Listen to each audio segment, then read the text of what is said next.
ಜೈ ಶ್ರೀರಾಮ್. ಎಲ್ರಿಗೂ ನಮಸ್ಕಾರ. ಬಂಧುಗಳೇ, ಇವತ್ತೊಂದು 4 ರಕ್ಷಣೆ ಇತ್ತು. ಅದರಲ್ಲಿ 3 ಹಾವನ್ನ ರಕ್ಷಣೆ ಮಾಡಿ ಸುರಕ್ಷಿತವಾಗಿ ಕಾಡಿಗೆ ಬಿಟ್ಬಿಟ್ಟು ಬಂದೆ. ಒಂದು ಹಾವು ರಕ್ಷಣೆ ಮಾಡೋಕ್ಕಾಗಲಿಲ್ಲ, ಸಿಕ್ಕಲಿಲ್ಲ, ಹೊರಟೋಯ್ತದು. ಮತ್ತು ನಿನ್ನೆ ಕೂಡ ಒಂದು ಮೋರಿಲ್ ಬಿದ್ದಂಥ ಹಸುನ ರಕ್ಷಣೆ ಮಾಡಿದೆ.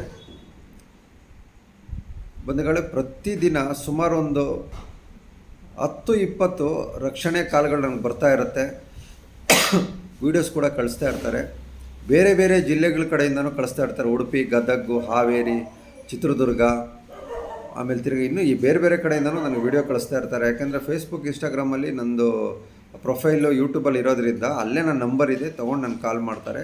ತುಂಬ ದೂರ ಆಗಿರೋದ್ರಿಂದ ಕೆಳಗೆ ಕಡೆ ನಾವು ಹೋಗೋಕ್ಕಾಗಲ್ಲ. ಅಲ್ಲಿರೋ ರಕ್ಷಕರನ್ನ ನಾನು ಪರಿಚಯ ಮಾಡಿಕೊಡ್ತೀನಿ, ಅವ್ರು ರಕ್ಷಣೆ ಮಾಡ್ತಾರೆ. ಬಂಧುಗಳೇ ನೋಡಿ, ಪ್ರತಿದಿನ ನಾವು ರಕ್ಷಣಾ ಕಾರ್ಯದಲ್ಲಿ ತೊಡಗಿರ್ತೀವಿ. ಇನ್ನೊಂದು, ನಾನಾಗಿರ್ಬೋದು, ನನ್ನ ಹೆಂಡತಿ ಆಗಿರ್ಬೋದು, ನನ್ನ ಮಗ ಆಗಿರ್ಬೋದು, ನಾವು ನಮಗೋಸ್ಕರ ಬದುಕಿಲ್ಲ ಬಂಧುಗಳೇ. ನಾವು ಹುಟ್ಟಿದ ಮೇಲೆ ಭೂಮಿ ತಾಯಿ ಋಣ ಯಾರೂ ತೀರ್ಸೋಕ್ಕಾಗಲ್ಲ. ಅಂದರೆ ಏನಾದರೂ ಒಂದು ಸಮಾಜಕ್ಕೆ ಕೊಡುಗೆ ಕೊಡಬೇಕು ಅನ್ನೋದಕ್ಕೋಸ್ಕರ ಕಷ್ಟಪಟ್ಟು 20 ವರ್ಷದಿಂದ ಸ್ವಂತ ದುಡಿಮೆಯಲ್ಲಿ ಜೀವನ ಮಾಡ್ತಾ ಬರ್ತಿದ್ದೀನಿ. ಮತ್ತಿನ್ನೊಂದು, ಇಷ್ಟೆಲ್ಲ ಸಾವಿರಾರು ಸಮಾಜಮುಖಿ ಕೆಲಸಗಳು ಮಾಡ್ತಾ, ಸಾವಿರಾರು ಪ್ರಾಣಿ ಪಕ್ಷಿಗಳ ರಕ್ಷಣೆ ಮಾಡ್ತಾ ಬರ್ತಿದ್ದೀವಿ ಬಂಧುಗಳೇ. ನಾನು ಮಾಡ್ತಾ ಇರೋದ್ರಲ್ಲಿ ಏನಾದರೂ ತಪ್ಪಿದರೆ ದಯವಿಟ್ಟು ಕಮೆಂಟ್ ಮಾಡಿ. ಯಾಕೆ ನಿಮ್ಗೆ ಈಗ ಹೇಳ್ತಾ ಇದ್ದೀನಿ ಅಂದರೆ, ಕಷ್ಟಪಟ್ಟು ಕೆಲಸ ಮಾಡೋರಿಗೆ ತೊಂದರೆಗಳು ಜಾಸ್ತಿ. ಆಮೇಲೆ ಇನ್ನೊಂದು, ನಮ್ಮಂಥವ್ರಿಗೆ ಎಲ್ಲರೂ ಮೋಸ ಮಾಡ್ತಾರೆ. ಯಾರು ಮೋಸ ಮಾಡಲಿ ಪರವಾಗಿಲ್ಲ. ಎತ್ತವರು, ತಂದೆ ತಾಯಿ ಜೊತೆಲಿ ಹುಟ್ಟಿದಂಥ ಸಹೋದರನೇ ಮೋಸ ಮಾಡ್ತಾನೆ ಅಂದರೆ ಯೋಚನೆ ಮಾಡಿ ಬಂಧುಗಳೇ. ನಿಜವಾಗ್ಲೂ ಈ ತಂದೆ ತಾಯಿ ಅನ್ಸ್ಕೊಂಡಿರೋರು ಇಂಥ ಮಗ ಇಷ್ಟ ಇಲ್ಲ ಅಂದರೆ ಹುಡ್ತಾ ಇದ್ದಂಗೆ ಕುತ್ತಿಗೆ ಎಸ್ಬಿಟ್ಟು ಸಾಯಿಸ್ಬಿಡ್ಬೇಕು. ಅವ್ರ ಹೆಸ್ರು ಹಾಳು ಮಾಡೋವಂಥ ಒಂದೇ ಒಂದು ಕೆಲಸ ನಾನು ಮಾಡಿಲ್ಲ ಬಂಧುಗಳೇ.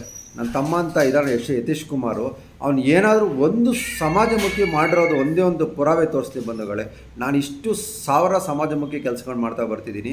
ತಂದೆ ತಾಯಿ ಹೆಸರು ಹಾಳು ಮಾಡೋಂಥ ಕೆಲಸ ಮಾಡ್ತಿದ್ದೀನ? ಎಷ್ಟು ಕಷ್ಟಪಟ್ಟು ನನಗೆ ಊಟ ತಿಂಡಿ ಬಿಟ್ಟು ಕೆಲಸ ಮಾಡ್ತಾಯಿದ್ದೀನಿ. ಮಧ್ಯರಾತ್ರಿ 1 ಗಂಟೆ 2 ಗಂಟೆ ರಾತ್ರಿಯಲ್ಲಿ ಹೋಗಿ ರಕ್ಷಣೆ ಕೆಲಸಗಳು ಮಾಡ್ಕೊಂಬರ್ತಾಯಿದ್ದೀನಿ. ಇಷ್ಟೆಲ್ಲ ಕೆಲಸ ಮಾಡಿದ್ರು ನನಗೇ ಮೋಸ ಮಾಡ್ತಾರೆ ಇವರು.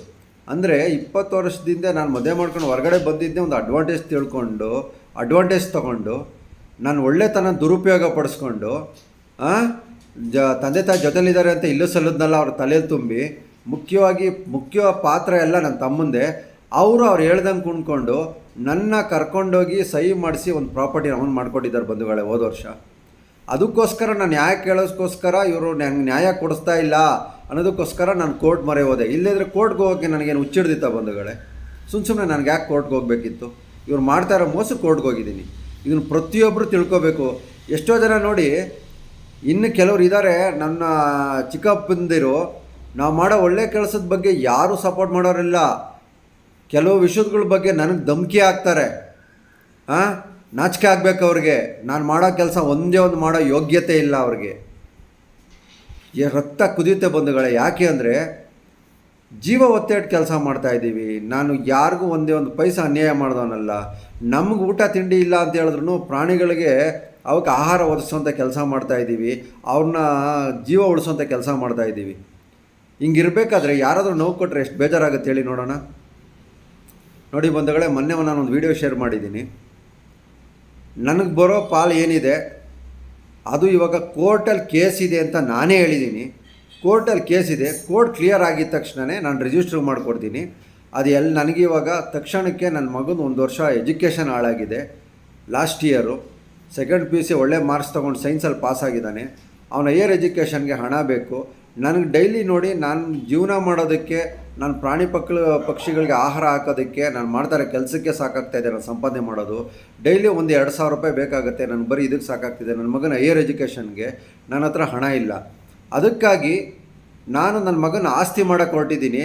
ನಾನು ಆಸ್ತಿ ಮಾಡಬೇಕು ಅಂತ ಹೊರಟಿಲ್ಲ. ನಮ್ಮದು ಬರೋ ಪ್ರಾಪರ್ಟಿ ಅದು ಪಿತ್ರಾರ್ಜಿತ ಆಸ್ತಿ. ನಮ್ಮ ಅಪ್ಪ ಸಂಪಾದನೆ ಮಾಡಿರೋದು ಏನೂ ಇಲ್ಲ, ದೊಡ್ಡ 0. ನಮ್ಗೆ ಎಂತೆಂಥ ಪ್ರತಿಭೆ ಇತ್ತು, ಯಾವುದರಲ್ಲೂ ನಮ್ಮನ್ನ ಪ್ರೋತ್ಸಾಹ ಮಾಡಲಿಲ್ಲ.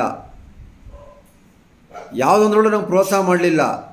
ಸ್ಪೋರ್ಟ್ಸಲ್ಲಿ ಎಲ್ಲದರಲ್ಲೂ ಇದ್ದೆ ನಾನು, ಒಳ್ಳೊಳ್ಳೆ ಕೆಲಸ. ಈಗ ನೋಡಿ 20 ವರ್ಷದಿಂದ ಇಷ್ಟೆಲ್ಲ ಕೆಲಸ ಮಾಡ್ತಾಯಿದ್ದೀವಿ ಬಂಧುಗಳೇ. ಲೋಕದಲ್ಲಿರೋ ಸಾವಿರಾರು ಜನಗಳಿಗೆ ಗೊತ್ತು, ನನ್ನ ಕಮೆಂಟ್ಸ್ ಹಾಕ್ತಾರೆ, ಎಲ್ಲ ಹೇಳ್ತಾರೆ ನಾವು ಅಪ್ಪ ಅಮ್ಮ ಒಳ್ಳೆ ಕೆಲಸ ಮಾಡ್ತಿದ್ದೀವಿ ಅಂತ. ದೇವ್ರ ಪ್ರಮಾಣವಾಗಿ ಇಲ್ಲಿವರೆಗೂ ನಮ್ಮ ಮುಂದೆ ಯಾರ ಮುಂದೆನೂ ಹೇಳಿಲ್ಲ ಬಂಧುಗಳೇ.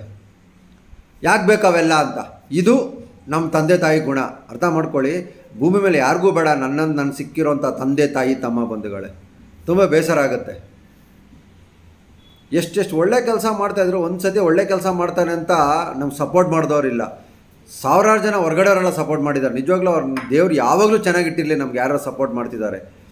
ಇನ್ನೊಂದು ಚುನಾವಣೆಗೂ ನಾವು ಪಾರ್ಟಿಸಿಪೇಟ್ ಮಾಡೋಕ್ಕೆ ಬರ್ತಾ ಇರೋದು ಬಂಧುಗಳೇ. ಇನ್ನೂ ಹೆಚ್ಚಿನ ರೀತಿ ಕೆಲಸ ಮಾಡ್ಬೋದು, ನಮ್ಗೊಂದು ಅವಕಾಶ ಸಿಕ್ಕಿದ್ರೆ ಅಂತ ಒಂದೇ ಒಂದು ಕಾರಣಕ್ಕೆ ಚುನಾವಣೆಗೆ ಬರ್ತಾಯಿದ್ದೀವಿ ಬಂಧುಗಳೇ.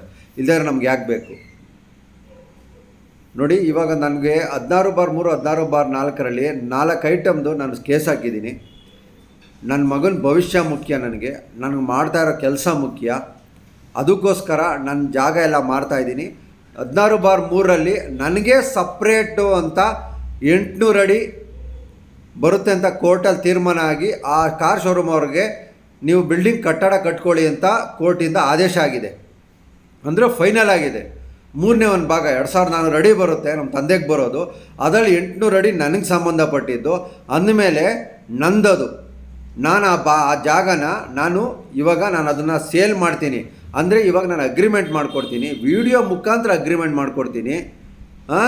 ಈಗಾಗಲೇ ಆಲ್ರೆಡಿ ಒಬ್ರು ಕೇಳಿದ್ದಾರೆ, ಆದರೆ ನಾನು ಅವ್ರಿಗೆ ಹೇಳಿದ್ದೀನಿ. ಇನ್ನೂ ನೋಡಿ, ಅದರ ಪ್ರೆಸೆಂಟ್ ರೇಟ್ ಗೌರ್ಮೆಂಟ್ ವ್ಯಾಲ್ಯೂ ಏನಿದೆ, ಪ್ರೆಸೆಂಟ್ ಏನು ರನ್ನಿಂಗ್ ರೇಟ್ ಇದೆ ಆ ರೇಟ್ ಕೊಡಿ ಅಂತ ಹೇಳಿದ್ದೀನಿ ಅವ್ರಿಗೆ.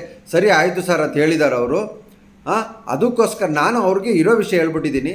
ನಮ್ಮದು ಕೇಸ್ ಇದೆ, ನಾನೇ ಕೋರ್ಟಲ್ಲಿ ಕೇಸ್ ಹಾಕಿದ್ದೀನಿ, ನನಗೆ ಮೋಸ ಮಾಡ್ತಿದ್ದಾರೆ ಅಂತ.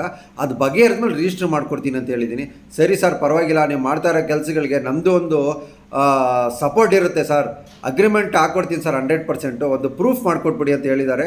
ನಾನು ಅದನ್ನು ವೀಡಿಯೋ ಮುಖಾಂತರ ಪ್ರೂಫ್ ಮಾಡ್ಕೊಡ್ತೀನಿ ಅವ್ರಿಗೆ. ನಾನು ಲೈವಲ್ಲಿ ಶೇರ್ ಮಾಡ್ತೀನಿ ಅವ್ರ ಹತ್ರ ಅಗ್ರಿಮೆಂಟ್ ಹಾಕ್ಕೊಂಡಿದ್ದ ತಕ್ಷಣ ಬಂಧುಗಳೇ. ನಾನು ಯಾಕೆ ಈ ವಿಡಿಯೋ ಶೇರ್ ಮಾಡ್ತಾಯಿದ್ದೀನಿ ಅಂದರೆ, ನನಗೆ 4 ಐಟಮ್ ಇದೆ 16/3 16/4ರಲ್ಲಿ. ನನಗೆ ಯಾವುದೂ ಬೇಡ, ಮುಖ್ಯ ನನಗೆ ಸವಾಸ ಬೇಡ. ಯಾಕಂದರೆ ಬಂಧುಗಳೇ, ಒಳ್ಳೆ ಕೆಲಸ ಮಾಡ್ತಿದ್ದೀನಿ ಅಂತ ಪ್ರೋತ್ಸಾಹ ಮಾಡದೇ ಇರೋವಂಥವ್ರು ನನಗೆ ಯಾಕೆ ಬಂಧುಗಳೇ? ನಾನು ಕೆಟ್ಟ ಕೆಲಸ ಮಾಡ್ತಾಯಿಲ್ಲ, ಪರಿಸರ ಪ್ರಾಣಿ ಪಕ್ಷಿಗಳನ್ನ ಉಳಿಸ್ತಾ ಇದ್ದೀನಿ, ಜನಜಾಗೃತಿ ಕೆಲಸ ಮಾಡ್ತಾಯಿದ್ದೀನಿ. ಅಂಥ ಕೆಲಸ ನಮ್ಮ ಫ್ಯಾಮಿಲಿಲಿ, ನಮ್ಮ ತಂದೆ ಫ್ಯಾಮಿಲಿ ಯಾರಾದರೂ ಒಬ್ಬರು ಮಾಡಿರೋದು ತೋರಿಸ್ತೀವಿ ಬಂಧುಗಳೇ. ಯಾರಾದರೂ ಒಬ್ಬರು ನಾನು ಮಾಡ್ತಾಯಿರೋ ಒಂದೇ 1% ಕೆಲಸ. ಹಂಗಂದ್ಮೇಲೆ ನನಗೆ ಯಾಕೆ ಬೇಕು? ನನಗಿನ್ನೊಂದು ಪಿತ್ರಾರ್ಜಿತ ಆಸ್ತಿ ಏನು ಬಂದಿದೆ, ನನ್ನ ಭಾಗ ನಾನು ಕೊಡಲಿ, ನನಗೆ ಬೇಕಾಗಿಲ್ಲ. ನನಗೆ ಏನು ಅಂತ ಹೇಳಿದ್ರೆ, ನನಗೆ ಪರಿಸರ ಪ್ರಾಣಿ ಪಕ್ಷಿಗಳು, ನನಗೆ ಸಮಾಜ ಸೇವೆ ಮುಖ್ಯ, ನನ್ನ ಮಗನ ಭವಿಷ್ಯ ಮುಖ್ಯ. ಅವನ್ನ ಈ ವರ್ಷ ನಾನು ಮನೇಲಿ ಕೂರಿಸ್ಕೊಂಡಿರೋಕ್ಕಾಗಲ್ಲ ಬಂಧುಗಳು. ಅವನ ಹೈಯರ್ ಎಜುಕೇಷನ್ಗೆ ನನಗೆ ಅವ್ನಿಗೆ ಹಣ ಬೇಕಾಗಿದೆ. ಅದಕ್ಕೋಸ್ಕರ ನಾನು ಅಗ್ರಿಮೆಂಟ್ ಮಾಡಿಕೊಡ್ತಾ ಇದ್ದೀನಿ 100%. ಅದು ನನಗೆ ಎಷ್ಟು ಅಮೌಂಟ್ ಕೊಡ್ತಾರೋ ಗೊತ್ತಿಲ್ಲ, ಅಗ್ರಿಮೆಂಟ್ ಮಾಡಿಕೊಡ್ತಾರೆ. ನಾನು ಕೋರ್ಟ್ದೆಲ್ಲ ಕೇಸ್ ಕ್ಲಿಯರ್ ಆದಮೇಲೆ ಅವ್ರಿಗೆ ರಿಜಿಸ್ಟರ್ ಮಾಡ್ಕೊಡ್ತೀನಿ ಬಂಧುಗಳೇ. ನಾನು ಹೇಳ್ತಾರೆ ಇರೋ ತಪ್ಪಿದ್ರೆ ದಯವಿಟ್ಟು ಕಮೆಂಟ್ ಬಾಕ್ಸಲ್ಲಿ ಕಮೆಂಟ್ ಮಾಡಿ. ಇನ್ನೊಂದು, ನಾನು ಪ್ರತಿಯೊಬ್ಬರಲ್ಲೂ ಮನವಿ ಮಾಡೋದೇನು ಅಂತ ಹೇಳಿದ್ರೆ, ಪರಿಸರ ಪ್ರಾಣಿ ಪಕ್ಷಿಗಳನ್ನ ರಕ್ಷಣೆ ಮಾಡೋಣ. ದಾರಿಲಿ ವೆಹಿಕಲ್ನ ದಯವಿಟ್ಟು ನಿಧಾನವಾಗಿ ಓಡಾಡಿಸಿ ಅಂತ ಎಲ್ಲರಲ್ಲೂ ಮನವಿ ಮಾಡ್ತಾಯಿದ್ದೀನಿ. ಎಷ್ಟೋ ಮುಖ ಪ್ರಾಣಿಗಳು ಓಡಾಡ್ತಿರ್ತವೆ, ಅದಕ್ಕೆ ತೊಂದರೆಗೆ ಒಳಗಾಗುತ್ತೆ. ದಯವಿಟ್ಟು ವೆಹಿಕಲ್ನ ನಿಧಾನವಾಗಿ ಚಾಲನೆ ಮಾಡಿ. ಮತ್ತು ನಿಮ್ಮ ಕಣ್ಣೆದುರುಗಡೆ ಯಾವುದಾದ್ರೂ ಏನಾದರೂ ತೊಂದರೆಗೆ ಒಳಗಾಗಿರೋ ಪ್ರಾಣಿಗಳು ಕಂಡ್ರೆ ದಯವಿಟ್ಟು ಅದನ್ನು ರಕ್ಷಣೆ ಮಾಡಿ ಅಂತ ಎಲ್ಲರಲ್ಲೂ ಮನವಿ ಮಾಡ್ತಾಯಿದ್ದೀನಿ. ಎಲ್ರಿಗೂ ಒಳ್ಳೆಯದಾಗಲಿ. ಜೈ ಶ್ರೀರಾಮ್.